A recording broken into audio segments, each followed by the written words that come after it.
আসসালামু আলাইকুম। আজকে রেসিপি চিংড়ি মাছের কষা। তো চিংড়ি মাছের কষা বানানোর জন্য প্রথমে আমি এখানে সরষের তেল খুব ভালো করে গরম করে নিয়েছি। এর মধ্যে আমি বড় সাইজের চিংড়ি মাছগুলো খুব ভালো করে পানি ঝরিয়ে ধুয়ে এই গরম তেলের মধ্যে দিয়ে বেশ কিছুক্ষণ ধরে চিংড়ি মাছগুলো আমি তেলে খুব ভালো করে ভেজে নেব উল্টে পাল্টে। আর চিংড়ি মাছ এমনিতেই তেলের উপরে দিলে এটা লালচে কালার চলে আসে, দেখতে খুব সুন্দর লাগে এই কালারটা আমার। এখন বেশ কিছুক্ষণ ধরে হাই ফ্লেমে আমি চিংড়ি মাছগুলো ভেজে নিচ্ছি।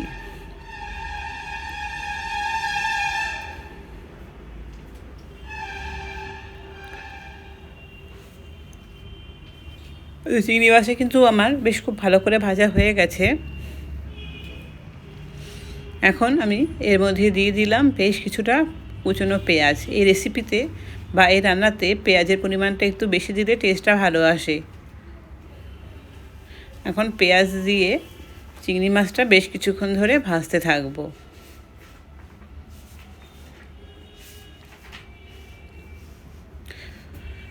পেঁয়াজটা যাতে খুব সহজে গলে যায় তার জন্য আমি দিয়ে দিলাম এখানে লবণ। এখন লবণ দিয়ে খুব ভালো করে আমি পেঁয়াজটা ভেজে নেব।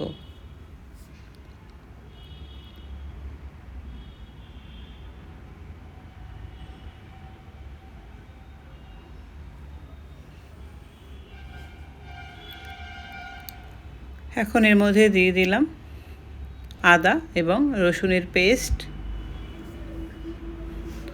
আর এখানে দিয়ে দিলাম কাজু বাদাম এবং চারমগজ বাটা দিয়ে খুব ভালো করে এখন মাছটা আমি কষিয়ে নেব।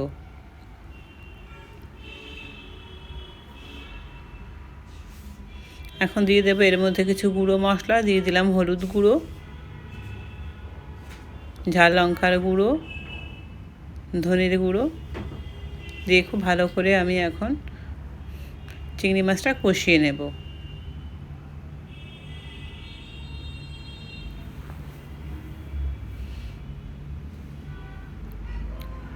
রান্নাটা আমি এখানে হাই ফ্লেমেই করছি।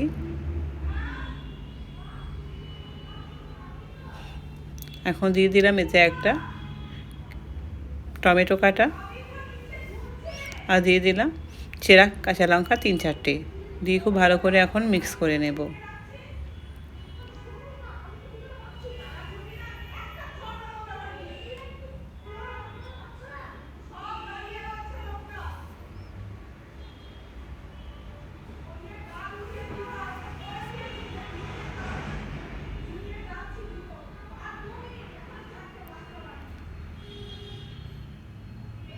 তো বেশ কিছুক্ষণ ধরে আমি এটা গুঁড়ো মশলা দিয়ে কষে নেওয়ার পর টমেটোটাও অনেকটা গলে এসছে। এখন অল্প আমি পানি অ্যাড করে দিলাম। চাইলে এখানে পানি অ্যাড নাও করলেও হবে, কিন্তু আমি একটু সামান্য পানি অ্যাড করেছি।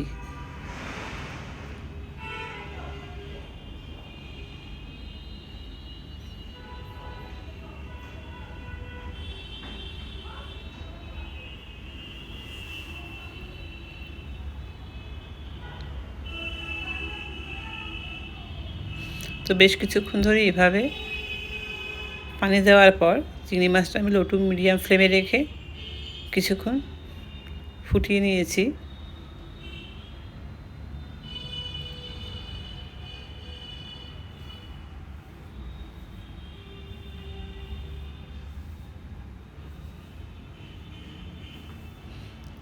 এখন সবশেষে আমি দিয়ে দেব ওপর থেকে একটু কুচনো ধনে পাতা ফ্লেভারের জন্য।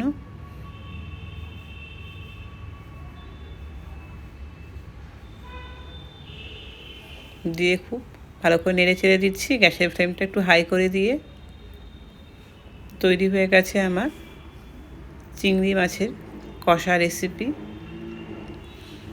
এটা কিন্তু যে কোনো আইটেম, ভাত, রুটি, পরোটার সঙ্গে কিন্তু খুব ভালো লাগে।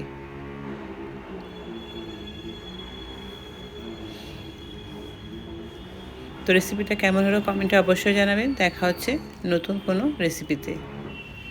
ওকে, বাই।